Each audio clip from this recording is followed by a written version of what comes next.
Admiral Minho Kang stood on the bridge of his flagship and watched the stars.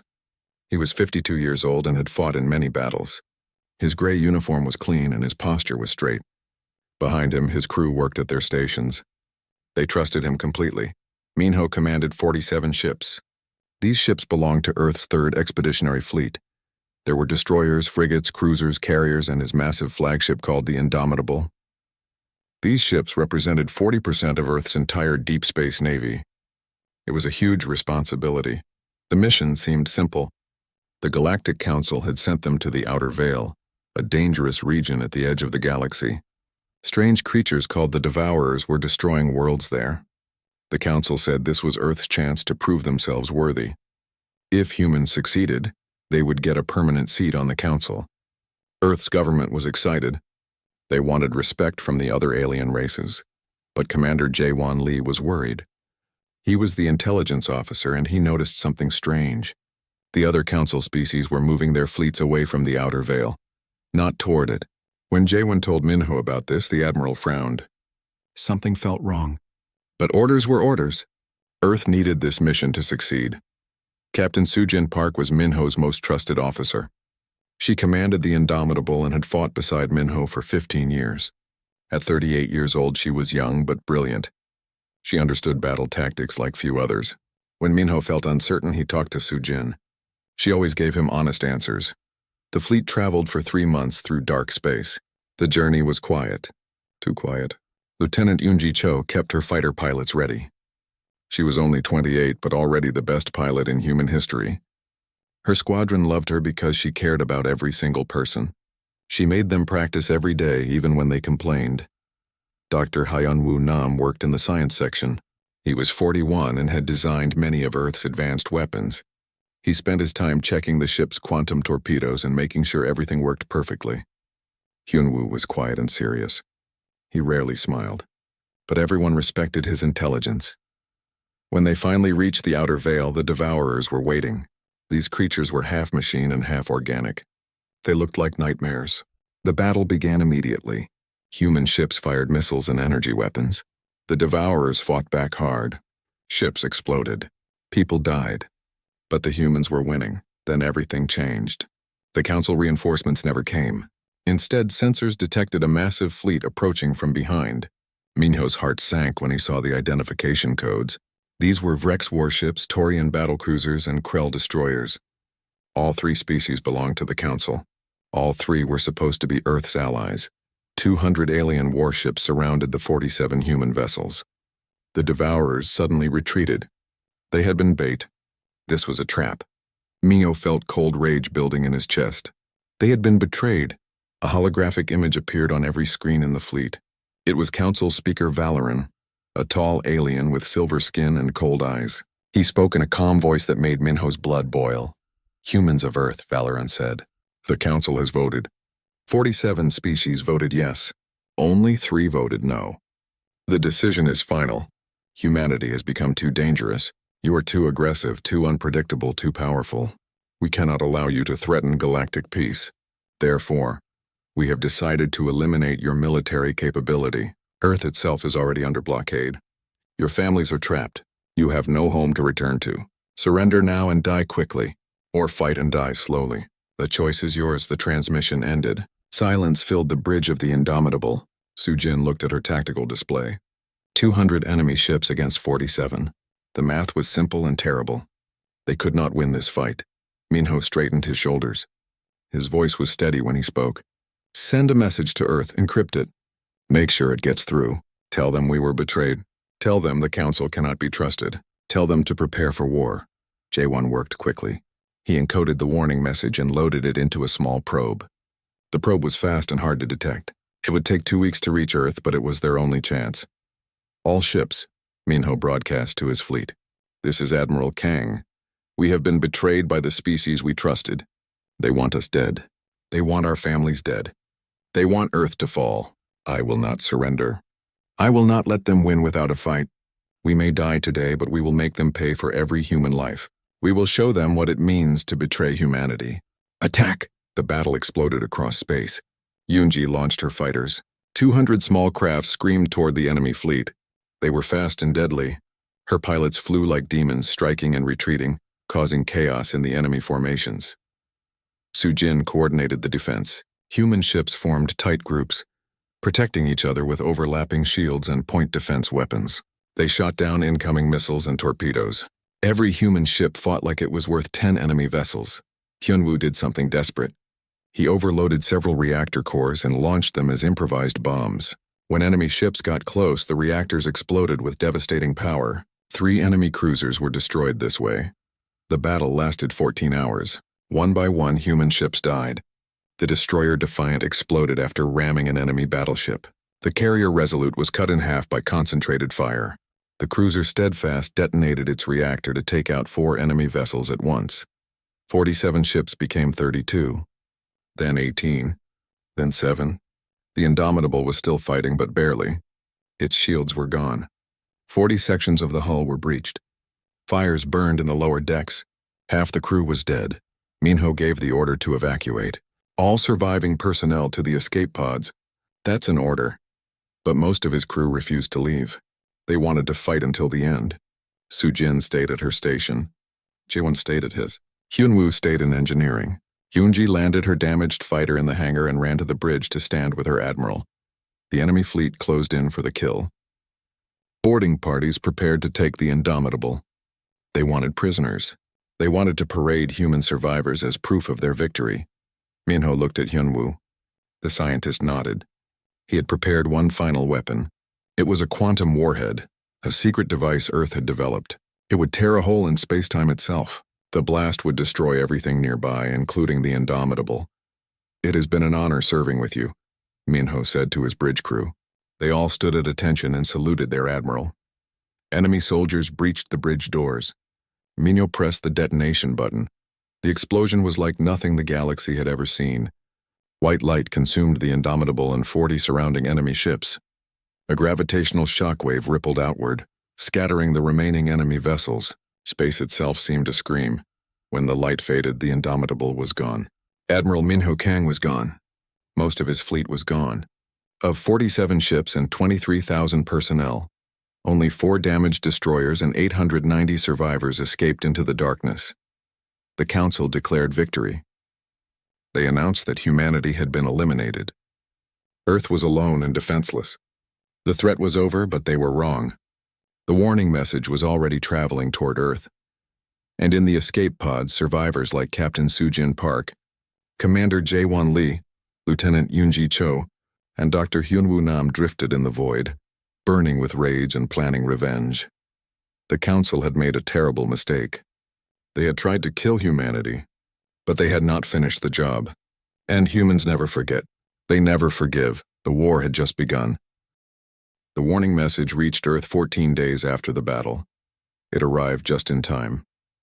Admiral Minho's encrypted probe transmitted its data to Earth's military headquarters. The message was short and terrifying. "We were betrayed.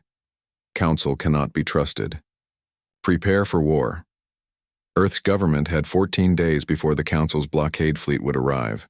It was not enough time to win a war, but it was enough time to survive. The leaders activated Emergency Protocol Exodus, a secret plan that had been prepared years ago for exactly this situation. The plan was desperate but necessary. Earth would scatter humanity across the galaxy. They would hide colonies in places no one would look. They would preserve their technology and their people. They would survive long enough to rebuild and fight back. 200 transport ships launched from Earth. They carried scientists, engineers, soldiers, and civilians. They carried technology, weapons, and supplies. Most importantly, they carried hope. These ships would find hidden places in dead star systems, inside asteroid fields, on rogue planets, and deep in nebula clouds. Earth's home fleet stayed behind, 75 warships against the Council's blockade force. The battle was hopeless, but the home fleet bought time. For 6 days they fought. Every ship was destroyed. Every captain died at their post. But the transport ships escaped. When the fighting ended, Earth surrendered. The Council occupied the planet. They dismantled the orbital stations. They established a puppet government. They forbade humans from leaving the solar system. Earth became a prison, but the Council thought they had won. They did not know about the 200 ships that had escaped. They did not know about the colonies. Captain Sujin Park survived the destruction of the Indomitable. Her escape pod was picked up by one of the fleeing transport ships. When she woke up in the medical bay, she learned that Admiral Minho was dead. Most of her crew was dead. Earth was occupied. Everything seemed lost. But Sujin was a fighter. She had survived the battle. She would survive this too. Within days, she began organizing the survivors. Commander Jaewon was alive. Lieutenant Yoonji was alive. Dr. Hyunwoo was alive. They were scattered across different transport ships, but they were all heading to the same place, the hidden colonies. The 23 colonies were built underground. They were invisible to sensors. Each colony was connected to the others by secret courier ships that traveled carefully through dangerous routes. The largest colony was built inside a hollowed-out dwarf planet. They called it Haven. Haven became the center of the resistance. Sujin was promoted to admiral and given command of all military forces. She was only 38 years old, but no one questioned her authority. She had fought at the Outer Veil. She had survived. She understood what needed to be done.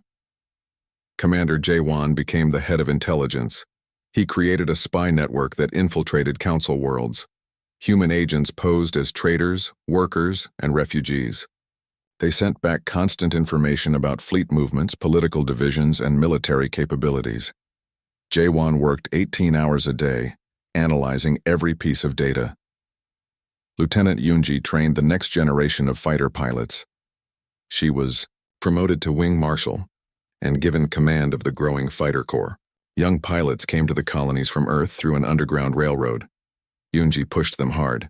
She made them practice in simulators until they could fly with their eyes closed. Her students feared her strict training, but they loved her dedication. Dr. Hyunwoo led the weapons development program. He had unlimited resources and zero oversight. The council had killed his friends. They had destroyed his ship. They had tried to exterminate his species. Hyunwoo worked with cold fury. He wanted to create weapons that would make the council regret everything. For 10 years, humanity went silent. The colonies grew in secret. They mined asteroids for resources. They built shipyards and dead systems where no one would look. They recruited people from occupied Earth through carefully hidden networks. Every month, more humans escaped to the colonies. Every month, the resistance grew stronger. On Earth, the council grew comfortable. The occupied humans seemed broken. They followed orders. They worked in factories. They paid taxes to the puppet government. Council historians wrote books about humanity's brief and violent appearance in galactic history. They called it a warning about aggressive species.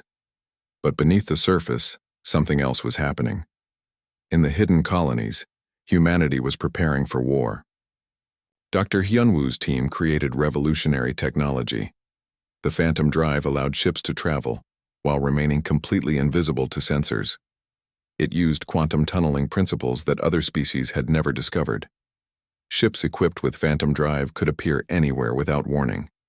The Ragnarok missiles were planet-killer weapons. Each missile could crack a world's crust and cause devastating earthquakes and volcanic eruptions. Every colony produced 5 Ragnarok missiles per year. After 10 years, they had hundreds of them. The Voidbreaker cannons fired concentrated dark matter. Shields were useless against them. The dark matter rounds passed through energy barriers like they were not even there. When a Voidbreaker round hit a ship, it tore through the hull and destroyed everything inside. The Reaper drones were artificial intelligence-controlled fighters.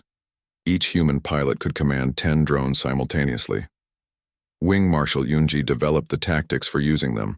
Her pilots practiced coordinated swarm attacks that overwhelmed enemy defenses through sheer numbers and precision. The new fleet took shape slowly but steadily. Not 47 ships like Admiral Minho had commanded. 300 ships. And these were not simple destroyers and frigates. These were dreadnoughts, supercarriers, and advanced battlecruisers. Every design incorporated lessons learned at the Outer Veil. Every system was built specifically to kill council ships. Admiral Sujin named the first dreadnought Vengeance. The second was called Minho's Fury, in honor of the admiral who had sacrificed everything to give them a chance. Every ship in the fleet carried names that reminded them why they were fighting. Commander J1's spies discovered important information. The Council was not united. 3 species had voted against humanity's extermination. Internal tensions were high between different Council factions. The Vrex Empire was secretly rebuilding its fleet, planning to challenge the Council's authority.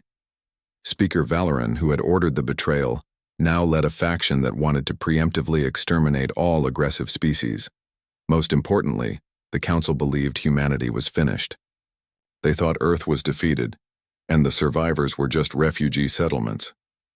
They had no idea about the hidden military buildup. They had no idea 300 warships were waiting in the darkness.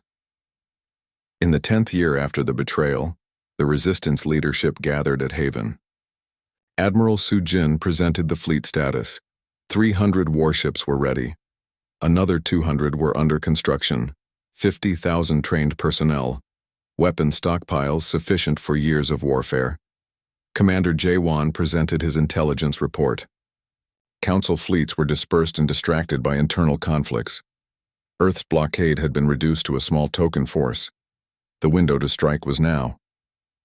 Wing Marshal Yunji reported her pilots were ready. Every simulation showed they could win. Dr. Hyunwoo presented his final creation, a modified quantum warhead based on the weapon Admiral Minho had used. This version was 1,000 times more powerful. He called it the extinction device. Some leaders argued for negotiation. Others wanted a limited campaign just to free Earth. But Admiral Sujin remembered the outer veil. She remembered watching her friends die. She remembered Speaker Valoran's cold voice announcing humanity's execution. What mercy did they show us? Sujin asked the Council. What negotiation did they offer? What justice did they provide? They tried to exterminate us. They killed 23,000 of our people.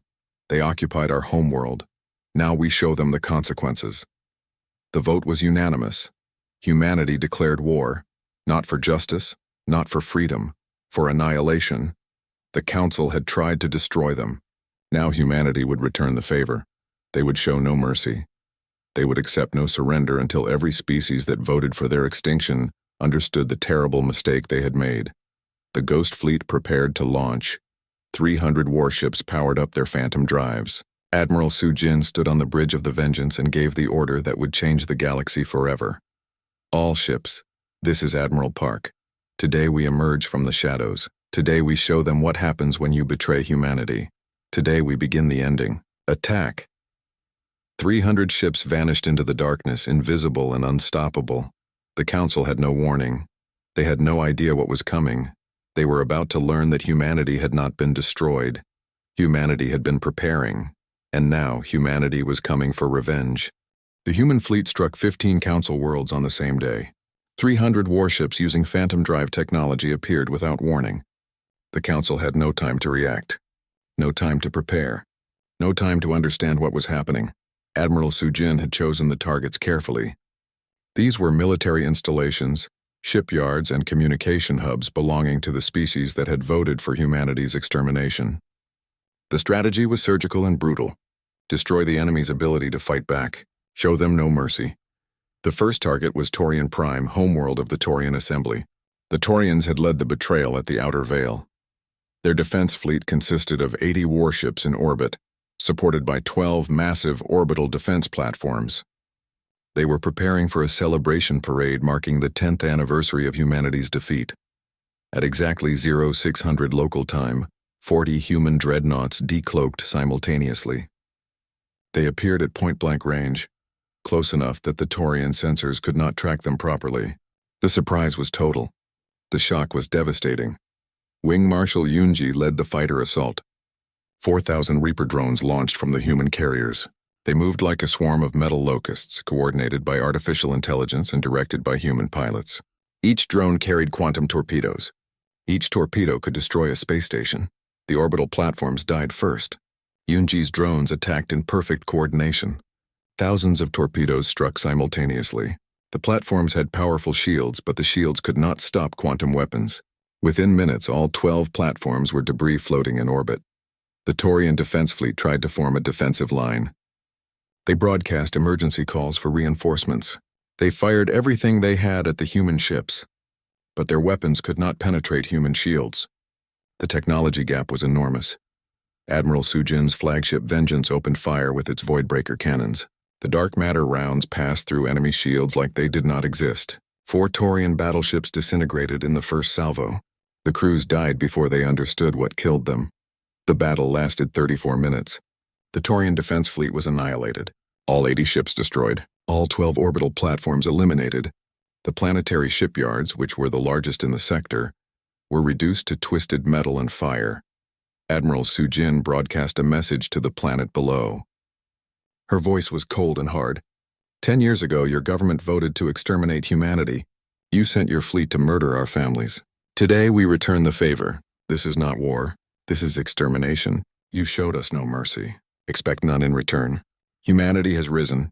We will not stop until every species that betrayed us pays the price. The human fleet jumped away before the Taurian planetary defense forces could even scramble their aircraft. Not a single human ship was lost. Not a single human casualty. The attack was perfect. Similar attacks happened across the galaxy. 15 worlds were struck simultaneously. Vrex Secundus lost its entire colony fleet and 6 orbital habitats. Krell Outpost 7 was wiped out completely. Mining stations, garrison fleets, and military bases all died within hours. Reports flooded into the council chambers on Nova Centralis. Speaker Valoran stood before the emergency session, his silver skin pale with shock. The species he had ordered exterminated had just destroyed 1/5 of the council's military infrastructure in a single day.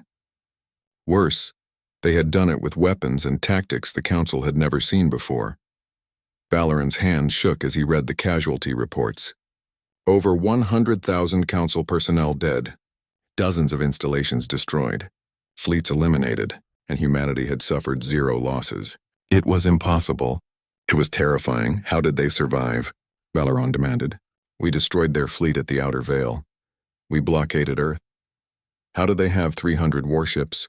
Where did they get this technology? No one had answers. The council faced a terrible reality. Humanity had not just survived. They had evolved. They had advanced beyond anything the council possessed. And now they were coming for revenge. While the council scrambled to respond, Wing Marshal Yunji led a smaller task force to Earth. 25 ships approached humanity's occupied homeworld. The blockade fleet had been reduced to 12 vessels over the years. The guards had grown complacent. 10 years of quiet occupation had made them lazy. Yunji did not bother with stealth. She wanted Earth to see what was coming. She wanted her people to witness their liberation. The fleet dropped out of faster-than-light travel at the edge of the solar system, broadcasting on all frequencies. People of Earth, this is Wing Marshal Yunji Cho. We have returned. Stay in your homes. The occupation ends today. The blockade fleet moved to intercept. They never had a chance. Yunji's Reaper drones performed an aerial ballet of destruction. The human fighters danced through enemy fire, their quantum shields absorbing the few hits that connected. Within 20 minutes, the blockade fleet was nothing but debris orbiting Earth. Yunji personally led a strike team to Earth's surface. They landed at the council occupation headquarters in Geneva. The puppet government fled into hiding. The remaining council garrison surrendered without firing a shot. They knew what would happen if they resisted. At 1400 hours Geneva time, Wing Marshal Yunji Cho raised the Earth flag over the council building. Cameras broadcast the moment across the planet. People poured into the streets crying and celebrating. After 10 years of occupation, Earth was free. But Yunji knew this was only the beginning. The real war was about to start. Speaker Valoran assembled the largest military force in galactic history. Every council species contributed ships. Within 2 weeks, 800 warships gathered at Nova Centralis. Their mission was simple: find humanity's hidden colonies and finish what they started 10 years ago. This time, show no mercy. Complete extermination. Commander Jaewon's spies intercepted the council's battle plans. He reported to Admiral Sujin immediately. They are committing everything. 800 ships. They are leaving their homeworlds defended by skeleton forces. Sujin smiled. It was not a pleasant expression. She had been waiting for this. The council was making the same mistake they had forced on humanity at the Outer Veil, concentrating their forces far from home. Leaving their planets vulnerable. Jaewon, she said quietly, Give me the coordinates of every council homeworld, every capital, every major population center. Jaewon understood immediately. His face went pale. Admiral, you are talking about billions of lives. They tried to kill 8 billion humans, Sujin replied. They succeeded in killing millions during the occupation. Now they hunt our colonies with 800 warships. They want complete extermination. I am simply returning the favor. Jaewon provided the coordinates without further argument. He had been at the Outer Veil too. He remembered. Admiral Sujin launched Operation Deathblow. Every human warship, now numbering 500 with reinforcements from liberated Earth shipyards, split into 20 task forces. Each task force had a single target, a council species homeworld. The attacks would begin simultaneously across the galaxy. No warnings, no mercy, no survivors. Dr. Hyunwoo personally delivered his Ragnarok missiles to each task force. His instructions were simple. Break their worlds. Make them remember what they did to us. While the Council Armada searched the Outer Veil for human colonies that did not exist there, humanity struck at the heart of Council space. 20 homeworlds, 20 capitals, 20 civilizations that had voted to exterminate humanity. The human task forces appeared in orbit without warning. Planetary shields were bombarded with Ragnarok missiles. Orbital defenses were destroyed by Voidbreaker cannons. Defense fleets were annihilated by Reaper drone swarms. Some worlds surrendered immediately. 3 council species broadcast their historical voting records, proving they had voted against humanity's extermination. Admiral Sujin accepted their surrender and moved on. She was not interested in punishing the innocent, but 8 species refused to surrender. They chose to fight. They chose defiance. Admiral Sujin gave Dr. Hyunwoo permission to use the extinction device. The galaxy was about to witness something it had never seen before. Complete and total annihilation. Humanity was not playing by the old rules. Humanity was writing new ones, and those rules were written in fire. The Council wanted to exterminate humanity. Now humanity would show them what extinction truly meant. Vrex Prime was the capital of the Vrex Empire. It was the most heavily defended world in the galaxy except for Nova Centralis itself. The planet had shields powerful enough to withstand bombardment from a star. 40 orbital defense platforms surrounded it. A garrison fleet of 100 warships protected it constantly. Surface-to-orbit defense networks could destroy incoming asteroids. The Virex had started the first contact war with humanity 60 years ago. They had participated in the betrayal 10 years ago. Now Admiral Sujin brought 60 human dreadnoughts to their homeworld. It seemed like suicide. The Vrex garrison commander thought so too. Admiral Thorax was a veteran warrior. He had fought in dozens of campaigns. When he saw the human fleet drop out of faster-than-light travel, he laughed. 60 ships against Vrex Prime's defenses? The humans were fools.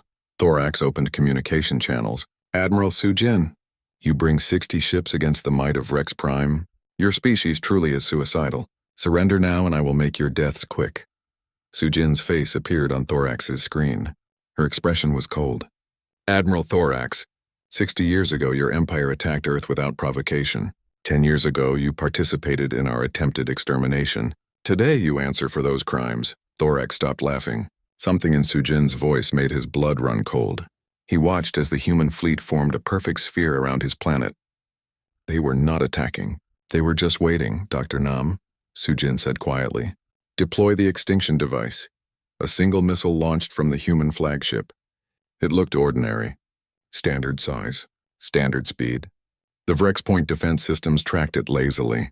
1 missile against planetary shields? Barely worth the effort to intercept. They let it through. The missile detonated 50,000 kilometers above the planet. For exactly 1.7 seconds, nothing happened. Thorax frowned at his screens, confused. Then the star began to die. Dr. Hyunwoo's extinction device did not work like normal weapons. It created a temporary tunnel through quantum space, connecting directly to the nearest star's core. The star's fusion reaction was redirected through this tunnel. The energy of an entire sun focused into a single beam, aimed at a single target. Vrex Prime's shields lasted 8 seconds. Then they failed. The planet's atmosphere ignited instantly. Oceans boiled into steam within minutes. Continental plates cracked like thin ice. The surface temperature reached 50,000 degrees. 8 billion Vrex died before they could even understand what was happening. The orbital defense platforms melted into liquid metal. The garrison fleet tried to flee, but the stellar radiation cooked their ships from the inside. Systems failed. Hulls buckled. Crews died screaming. Admiral Thorax's final transmission was a single word: mercy. No mercy came. After 40 minutes, the quantum tunnel collapsed. The star returned to normal. But Vrex Prime was a glowing sphere of molten rock. Nothing lived. Nothing could ever live there again. An entire civilization had been erased in less than an hour. Admiral Sujin recorded the entire event. She broadcast the footage to every council world. Her message was simple and terrifying. This is humanity's answer. 10 years ago, you tried to exterminate us. Today, we show you what extinction truly means. Surrender, or every council world will burn like Vrex Prime. The galaxy watched in horror. The most powerful military species in the council had been destroyed in minutes. Their homeworld was ash. Their fleet was gone. And humanity had done it with a single weapon. 3 council species surrendered immediately. The Lothari, the Benthic Collective, and the Silicate Assembly broadcast their historical voting records. They proved they had voted against humanity's extermination 10 years ago. They begged for mercy. Admiral Sujin accepted their surrender. Commander Jaewon verified their records were genuine. The human fleets bypassed their worlds completely.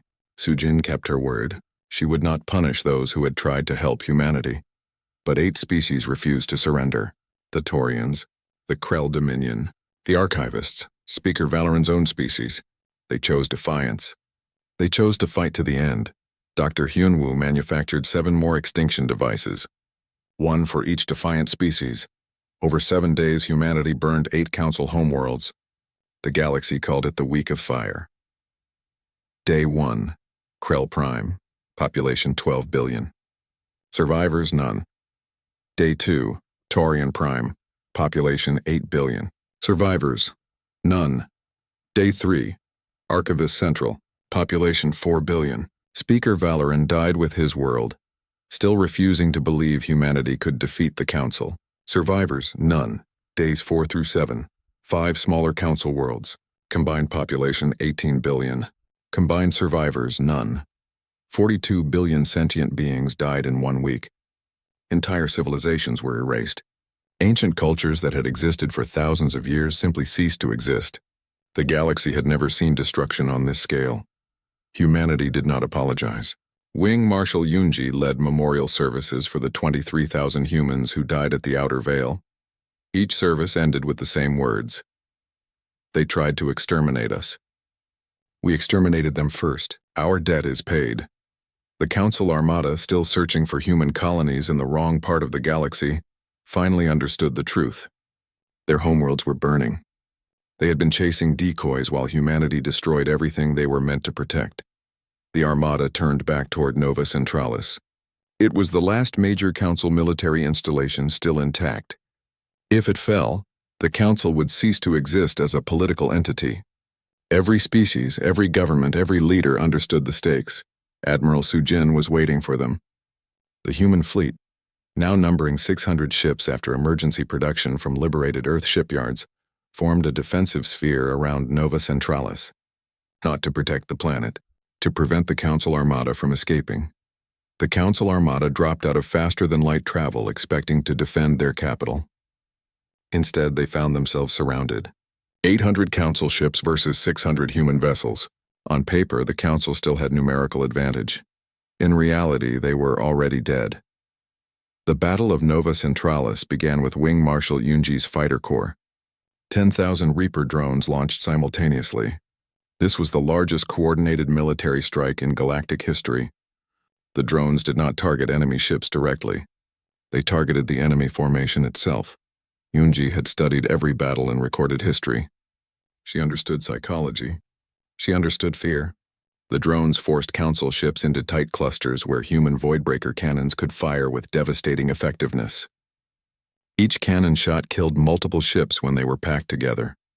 The Council's numerical advantage collapsed within 30 minutes. Formations broke apart. Ships scattered in panic. Commanders issued contradictory orders. Crews abandoned their posts. The discipline that held the Armada together simply dissolved. Admiral Sujin's flagship Vengeance led the human battle line. Her voidbreaker cannons fired in perfect rhythm, 1 shot every 15 seconds. Each shot killed a council ship. The mathematics were simple and terrible. There was no way to survive. Commander J1 coordinated intelligence warfare from his station. His agents inside the Council Armada activated sleeper programs they had planted months ago. Targeting computers failed. Engines misfired at critical moments. Shields collapsed randomly. The Council fleet began firing on itself, their corrupted sensors showing phantom threats everywhere. Dr. Hyunwoo watched from the science station. He had prepared one final extinction device for Nova Centralis itself. Admiral Sujin had refused to authorize its use. "We do not need it," she had said. "Let them see what conventional warfare looks like when humanity fights seriously." The battle lasted 4 hours. When it ended, the results were clear. Council ships destroyed 800. Council ships captured 0. Council ships escaped 0. Human ships destroyed 34. The Galactic Council's military had been completely annihilated. Their homeworlds were ash. Their capitals were ruins. Their armada was debris, and humanity had barely suffered any losses. Admiral Sujin stood on the bridge of the Vengeance and looked at Nova Centralis below. 2 billion beings from 50 species lived on that world. They were watching human warships fill their sky. They were waiting to learn their fate. Sujin had the power to destroy them all. One extinction device would be enough. But she remembered something Admiral Minho had once told her. Power means nothing if you do not know when to use it and when to stop. She had destroyed 8 homeworlds. She had killed 42 billion beings. She had annihilated the Council's military. The message was sent. The debt was paid. Now came the hard part, deciding what came next. Admiral Sujin's fleet entered orbit around Nova Centralis unopposed. The capital world of the Galactic Council was defenseless. 2 billion beings from 50 species watched human warships fill their sky. They waited to learn if they would live or die. Sujin sent a single transmission to the planet below. Her voice was calm but firm. "People of Nova Centralis, your military is destroyed. Your leaders are dead. Your council voted to exterminate humanity. That vote has been overturned by force. You have 24 hours to surrender your government. If you resist, we will show you the same mercy you showed Earth." 23 hours later, the Council's interim government broadcast its unconditional surrender. They had no choice. They had seen what happened to worlds that refused to surrender. Wing Marshal Yoonji personally landed at the Council chambers. She walked through the same building where Speaker Valeron had cast the vote to exterminate humanity. She planted Earth's flag in the Council floor and transmitted images across the galaxy. The message was clear. Humanity had won. Commander J1 led the war crimes tribunals. Every council member who had voted for humanity's extermination was tracked down. Some fled to remote colony worlds. Some hid among refugee populations. Some tried to disguise themselves as ordinary civilians. J1 found them all. His intelligence network was too thorough. His agents were too dedicated. There was no place to hide from human justice. 44 council members were arrested and brought to trial. They received fair trials, which was more than they had given humanity. Each trial was broadcast across the galaxy. Each defendant was asked the same question. "Why did you vote to exterminate humanity?" The answers varied. Some claimed fear of human aggression. Some argued it was a defensive measure. Some said they were following the majority vote. One admitted the brutal truth. "We wanted your technology and your world. We did not want to share the galaxy with a species that could challenge us." All 44 were found guilty of attempted genocide. Admiral Sujin personally signed the execution orders. They were not killed with advanced weapons or extinction devices. They faced firing squads of human soldiers, many of whom had lost family at the Outer Veil. The galaxy watched the executions. Some species called it justice. Others called it revenge. Humanity called it both and did not apologize. With the Council destroyed, humanity faced an important question. What would happen next? Some argued for building a new galactic government with humanity in charge. Others wanted to withdraw to Earth and let the galaxy manage itself. Some, led by Dr. Hyunwoo, wanted to continue the campaign until every species that supported the betrayal was extinct. The debate lasted for weeks. Finally, Admiral Sujin made her decision. She addressed the human fleet from the bridge of the Vengeance. Her speech was broadcast to every human colony. 10 years ago, they tried to exterminate us because they feared what we might become. Today, we stand at the same crossroads. We can become the tyrants they feared. We can rule through terror. We can turn the galaxy into an empire built on fear and destruction, or we can prove them wrong. We can show the galaxy that humanity does not need to dominate to be strong, that we can be powerful without being cruel, that revenge has its limits. We have destroyed 8 council homeworlds. We have killed 42 billion beings. We have annihilated their military. Our debt is paid. Our message is sent. The galaxy will never forget what happens when you betray humanity. But we are not monsters. We are not exterminators. We are human, and that means we choose when to stop. The fleet voted on the decision. It was close, but the result was clear. Humanity would not become what they had destroyed. They would be better. 6 months later, representatives from 47 surviving galactic species gathered on Earth. The location was deliberate. The planet they had tried to conquer now hosted the peace conference that would reshape the galaxy. The Treaty of Earth was harsh but clear. The Galactic Council was dissolved permanently. No species could maintain a military force exceeding 100 warships for the next 50 years. Humanity was exempt from this restriction.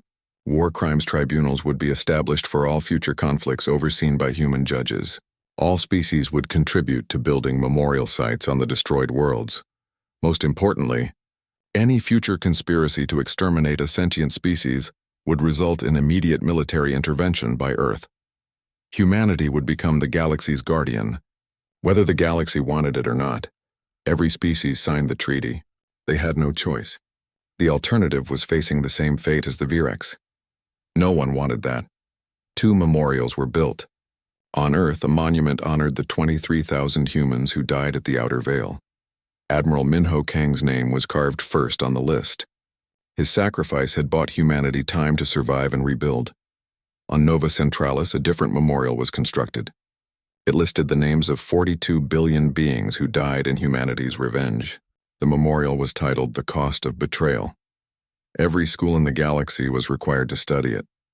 Every child would learn what happened when you tried to exterminate humanity. When reporters asked Admiral Su Jin why humanity would memorialize their own victims, she gave a simple answer.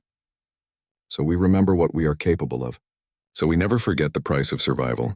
So the galaxy understands we are not proud of what we did, but we would do it again if forced. Humanity kept its military. The 600 warships that destroyed the Council became the galaxy's peacekeeping force. No species challenged this arrangement. Everyone understood the consequences. Wing Marshal Yunji continued training new pilots, not for war but for deterrence. Her training motto became Fleet Doctrine, peace through superior firepower. No one argued with her logic. Dr. Hyunwoo's weapons program continued under new restrictions. The extinction devices were decommissioned and stored in secure facilities. 7 remained in storage, just in case, Hyunwoo said. No one questioned the wisdom of keeping them ready. Commander Jaewon expanded his intelligence network across the galaxy. His agents monitored every species for signs of conspiracy or aggression. Trust but verify became Earth's foreign policy doctrine. 5 years after the war ended, Admiral Su Jin made a final journey. She took the Vengeance back to the Outer Veil, to the exact coordinates where the Indomitable had fallen. The debris field was still there, frozen in space. Pieces of 47 human ships scattered across 1,000,000 cubic kilometers. Su Jin stood alone on the bridge. She activated the external speakers and broadcast a message into the void where Admiral Minho had died. Admiral Kang. Captain Park reporting. The mission is complete, sir. We brought them hell. Every last one of them. Earth is free. Humanity survives. Your sacrifice was not in vain. She saluted the empty space where her admiral had made his final stand. Then she turned the Vengeance toward Earth and jumped to faster-than-light speed. The war was over. Humanity had won. 50 years passed. Admiral Su Jin Park retired at age 88. She spent her time writing memoirs and teaching at the military academy. One day, a young officer brought her interesting news. The Vrex colonies, survivors who were not on Vrex Prime when it burned, had requested to join humanity's defensive alliance. Why would they want to ally with the species that destroyed their homeworld? Su Jin asked, genuinely curious. The officer handed her a message from the Virex ambassador. Because in 50 years, humanity has kept its word. You destroyed those who betrayed you, but you rebuilt the galaxy afterward. You showed restraint when you had absolute power.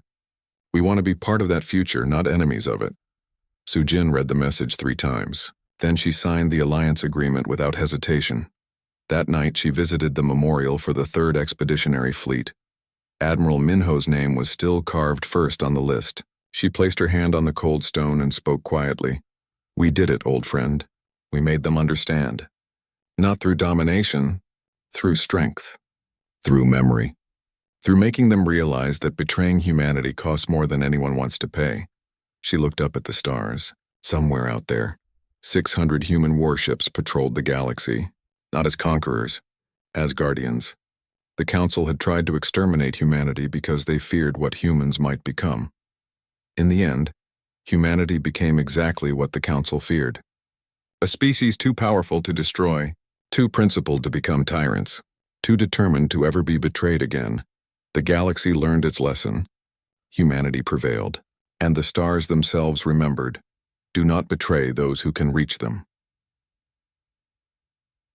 The end.